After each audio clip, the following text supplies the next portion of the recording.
نحمده ونصلي ونسلم على رسوله الكريم أما بعد فأعوذ بالله من الشيطان الرجيم بسم الله الرحمن الرحيم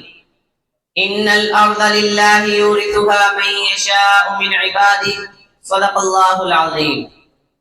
لہو کے قطروں کے بیج بو کر لہو کے قطروں کے بیج بو کر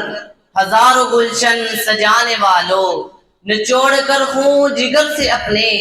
چراغ محفل جلانے والوں تمہاری یادیں بسی ہیں دل میں تمہاری یادیں بسی ہیں دل میں افق کے اس پار جانے والوں سلام تم پر اثر فروشو سر دھڑ کی بازی لگانے والوں میرے واجب الاحترام اساتذہ اکرام اور میرے ہم مکتب ساتھیوں السلام علیکم ورحمۃ اللہ وبرکاتہ۔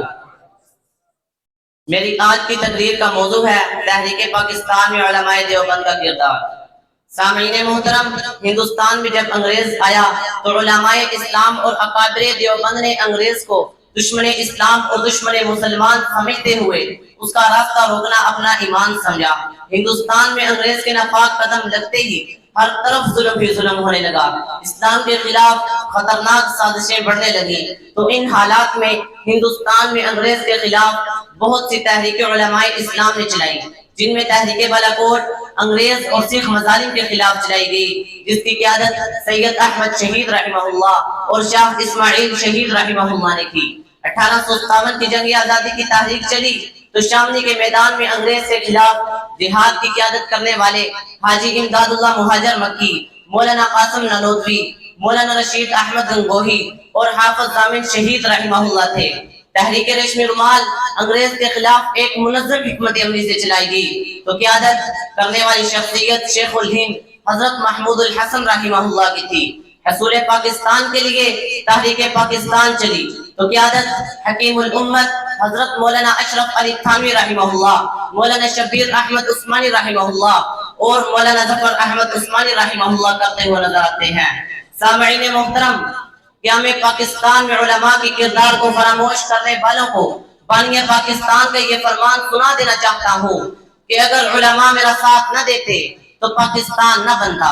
اگر علماء میرا ساتھ نہ دیتے تو پاکستان نہ بنتا۔ اس کا اندازہ اس بات سے بھی لگایا جا سکتا ہے 1937 کے الیکشن میں جب مسلم لیگ کو علماء کی تائید حاصل نہ تھی تو پنجاب اسمبلی سے صرف 2 رکن منتخب ہوئے۔ سامعین محترم، 1945 اور 46 کے الیکشن میں جب مسلم لیگ کو علماء کی مکمل تائید حاصل تھی تو پنجاب کو مکمل 100% کامیابی حاصل ہوئی۔ جی ہاں، یہ علماء ہی قربانیاں تھیں جن کے اعتراف آزادی کے موقع پر قائد اعظم نے اس انداز سے کیا کہ مغربی پاکستان میں پرچم کشائی کے لیے علامہ شبیر احمد عثمانی رحمہ اللہ اور مشرقی پاکستان میں پرچم کشائی کے لیے علامہ ظفر احمد عثمانی رحمہ اللہ کو منتخب کیا۔ سامعین محترم،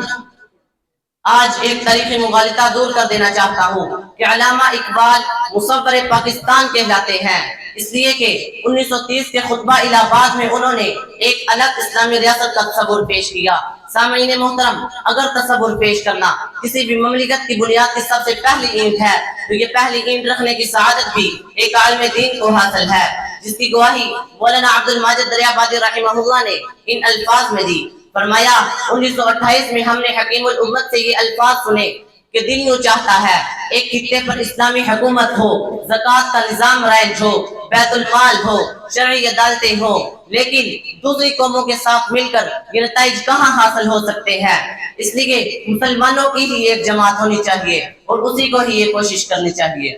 میرے دوستو، آج باطل ہم سے اس سرزمین کو چھین لینا چاہتا ہے، اس کی گندی نگاہیں ہمارے اس سرمائے پر ٹکی ہوئی ہیں جو ہمارے سینوں میں محفوظ ہے۔ تو آؤ اس سرمائے کو باہر نکالیں، دکھتی قوم کی آنکھ کا سرما اور دل کی دھڑکن بنا ڈالیں، یہ ہماری ذمہ داری بھی ہے اور وقت کا تقاضا بھی۔ میرے ساتھ مل کر یہ عہد کریں کہ جبین ارض کو بحر درخشاں کر کے چھوڑیں گے،